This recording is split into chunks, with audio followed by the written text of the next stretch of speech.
Bonjour à toutes et à tous. Nous sommes ravis de vous accueillir à cette table ronde. Nous allons parler de la stratégie cloud de l'État et plus globalement du service public et de ses enjeux.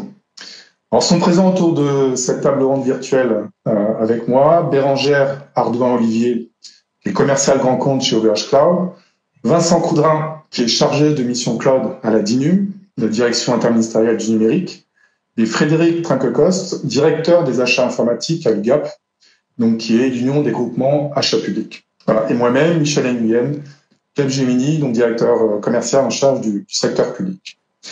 Alors pour poser le contexte, le 8 novembre 2018, le directeur de cabinet du Premier ministre adresse une circulaire au ministère pour préciser la doctrine d'utilisation du cloud par l'État et plus globalement par l'ensemble du secteur du service public.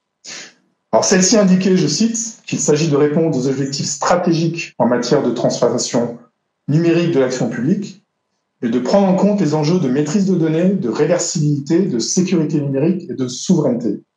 Alors Vincent, pouvez-vous nous rappeler comment se décline la stratégie cloud de l'État à travers cette doctrine et les fameux cercles? Et après presque 2 ans de publication de cette circulaire, nous dire où nous en sommes, notamment par rapport aux objectifs stratégiques de transformation numérique de l'État, du secteur public et de ses enjeux. Fort volontiers, merci beaucoup. Donc, cette stratégie cloud, qui est reprise dans la doctrine cloud que vous avez rappelée du 8 novembre 2018, c'est le volet technologique de la stratégie de transformation et de modernisation de l'État. Donc, elle vise à encourager les administrations à se saisir du cloud en tant que pierre angulaire de la transformation numérique pour développer des services performants tout en garantissant le niveau de souveraineté et de sécurité qui est celui requis dans le contexte de l'État. Donc, on a 3 enjeux adressés par cette stratégie. Le premier, c'est un enjeu de modernisation, c'est-à-dire qu'on a besoin du cloud pour développer des services numériques, disons, au niveau d'excellence que l'on vise. On a un enjeu de souveraineté, puisque l'État en tant que tel ne peut pas se voir limiter sa capacité d'action, ni en fait ne pas offrir un niveau de sécurité, de confidentialité pour ces données adéquats. Et enfin, on a un enjeu industriel, puisque au travers de la commande publique, on a comme ambition de soutenir les efforts des industriels, comme celui qui nous accueille aujourd'hui, dans leur développement d'une offre de cloud de confiance à l'échelle. Quand je dis à l'échelle, c'est au niveau européen, sinon mondial. Voilà. Donc, pour adresser ces 3 enjeux, on a effectivement cette doctrine, la doctrine en 3 cercles, avec au centre le cercle 1 pour les données les plus sensibles, donc qui sont hébergées sur des ressources de cloud au sein de l'État. On en a fait l'ingénierie, elles sont hébergées dans nos data centers, on en fait l'exploitation. À l'autre extrémité, on a le cercle 3, qui est celui des offres Internet, celles qu'on peut trouver sur Internet, auxquelles on accède par Internet, à la différence du cercle 1, auquel on accède depuis nos réseaux interministériels de l'État. Et le cercle 2, prévu par la doctrine, est celui d'une ressource dédiée, d'une offre d'un industriel, donc un cloud de confiance labellisé par l'ANSSI, connecté au réseau de l'État et donc pour un parc de ressources au bénéfice exclusif de l'État. Alors on notera, et Frédéric je pense en parlera, que au sein du cercle 3, on va trouver aussi des offres avec un standard élevé en matière de sécurité et de souveraineté qui vont permettre notamment pour toutes les administrations ou pour les industriels concernés par les enjeux de souveraineté, donc d'utiliser un cloud labellisé ou qualifié par l'ANSSI, notamment, ou avec le label de cloud de confiance à venir, donc alors même qu'il n'accède pas au réseau physique, au réseau interministériel de l'État.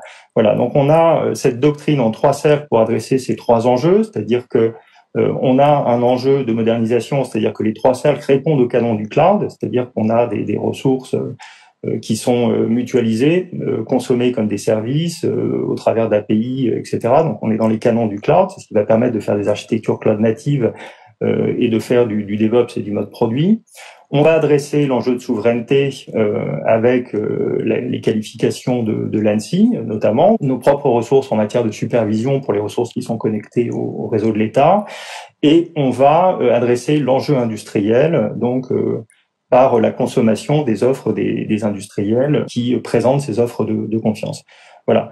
Alors, où on en est aujourd'hui sur ces 3 cercles? Sur le premier cercle, le cercle 1, on a 3 offres de cloud au sein de l'État qui sont opérées par les ministères, qui sont des offres interministérielles, donc consommées par l'ensemble de l'État central, qui sont des offres résilientes. Elles sont toutes sur plusieurs zones de disponibilité.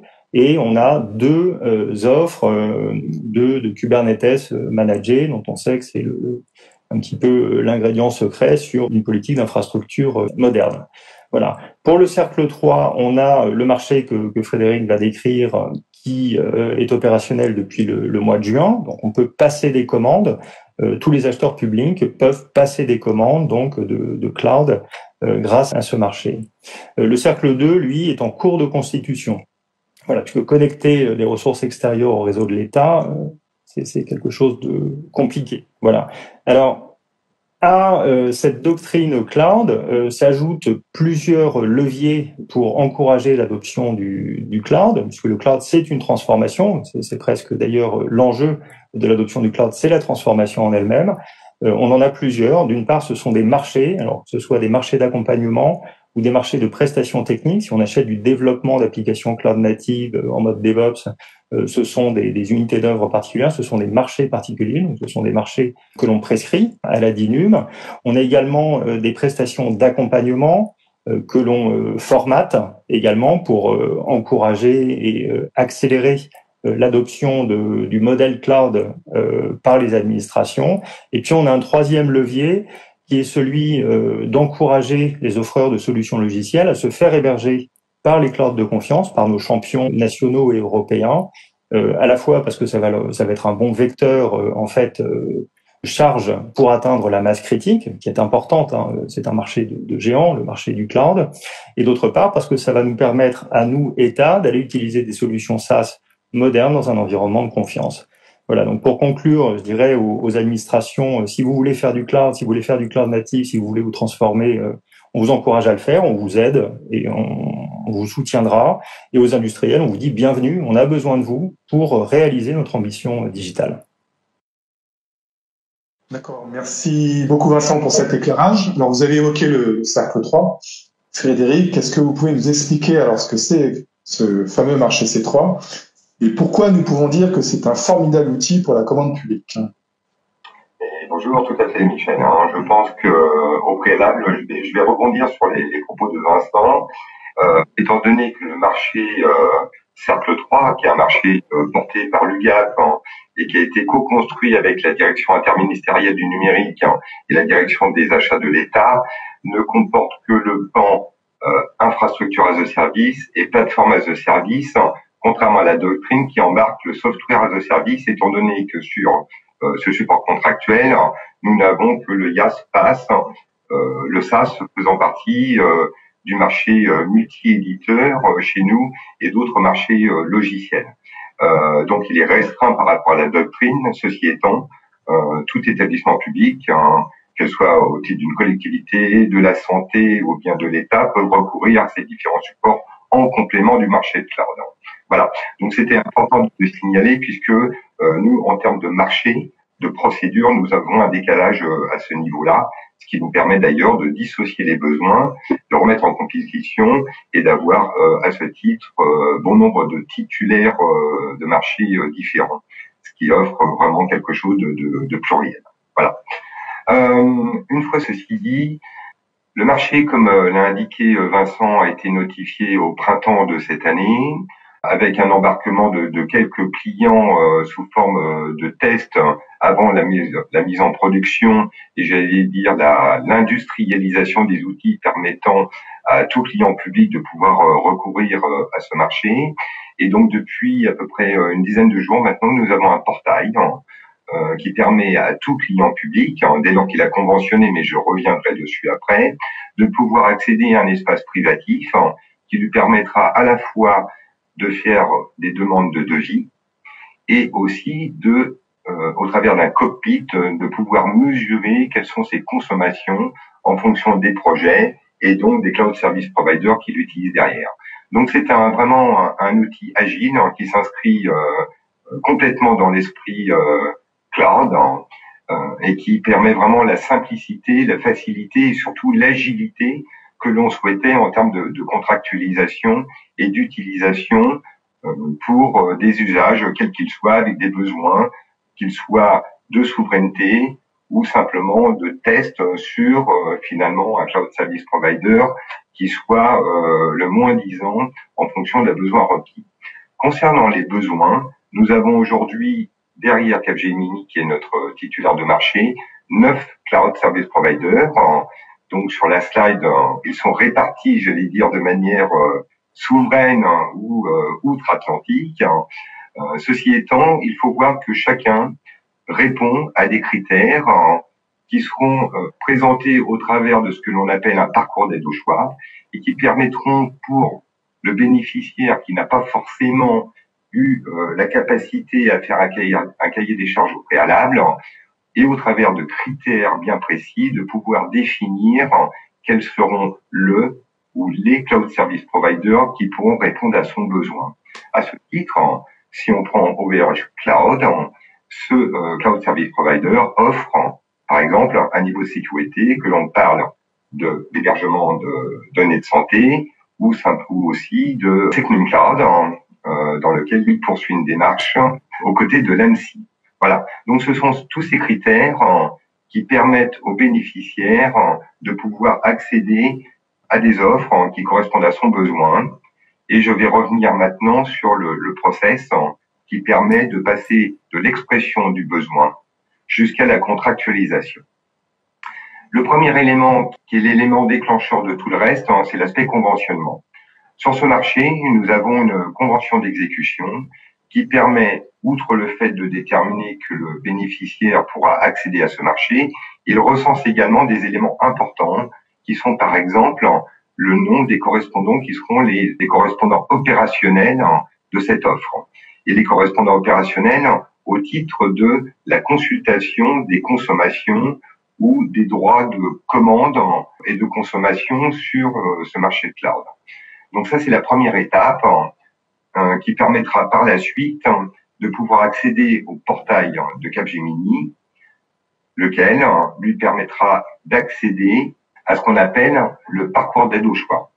C'est l'outil que je viens de vous présenter de manière sommaire et qui permettra, au travers de critères, de pouvoir restituer un ou plusieurs cloud service providers pour lesquels le bénéficiaire devra se rendre sur le portail public des cloud service providers, effectuer une simulation prix public, restituer le résultat à notre titulaire Capgemini et celui-ci sera en capacité de proposer un devis correspondant au moins 10 ans, mais en respectant les critères, bien évidemment, qui étaient dans le parcours d'aide au choix.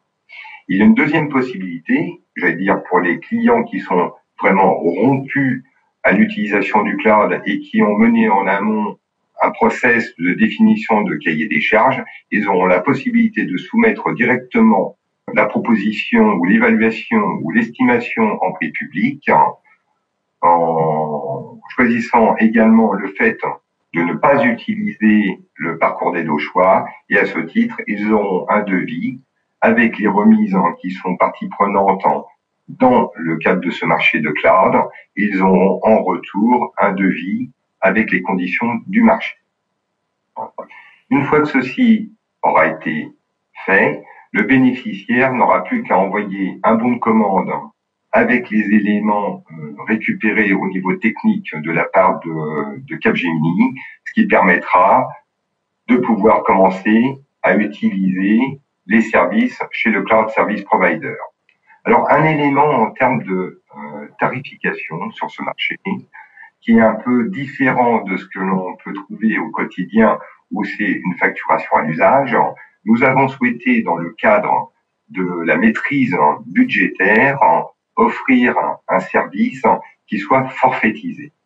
Alors, qu'est-ce que cela veut dire? Ça veut dire simplement que lorsque vous avez un projet, fort des éléments techniques que vous avez transmis à notre titulaire, pour un chiffrage donné, vous pourrez consommer simplement que ce que vous aurez commandé et dans la limite du montant commandé.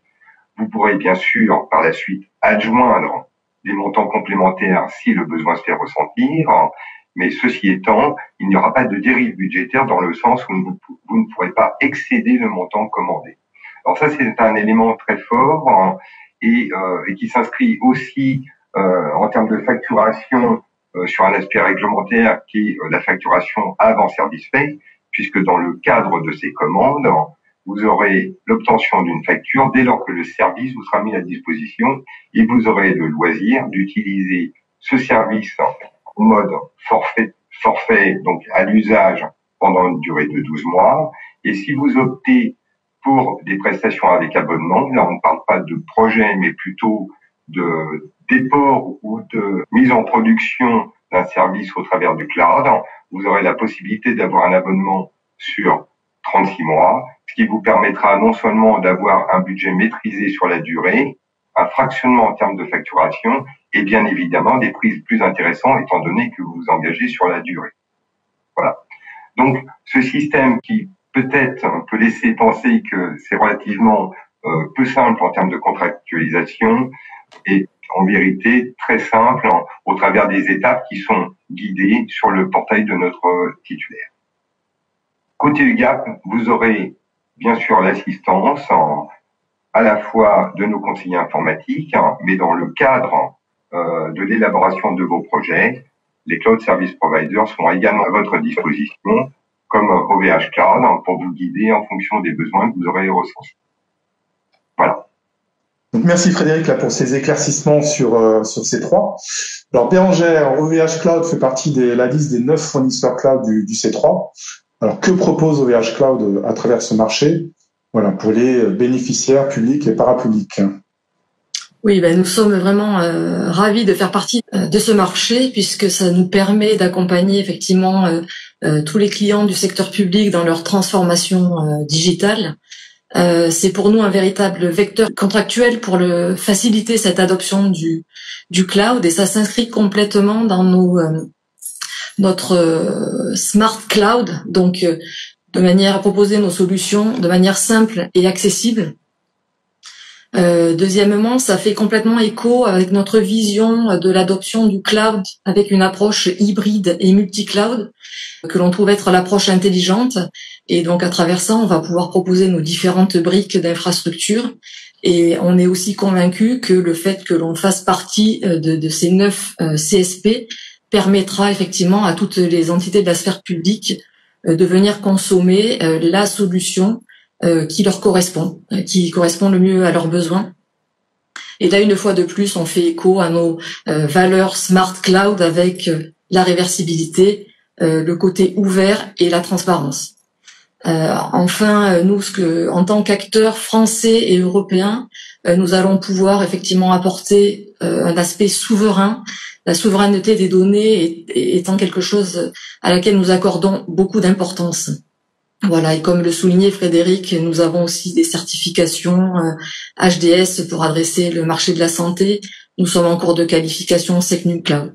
Donc tous ces éléments vont pouvoir être mis à disposition de l'ensemble des bénéficiaires potentiels. Enfin, je pense qu'il est important aussi de souligner le partenariat fort que l'on a avec Capgemini, qui permettra effectivement de favoriser encore plus cette adoption. Merci Bérengère pour cette intervention. Nous arrivons à la fin de cette table ronde. Donc merci à vous, à chacun de votre intervention. Et nous allons passer maintenant aux questions-réponses.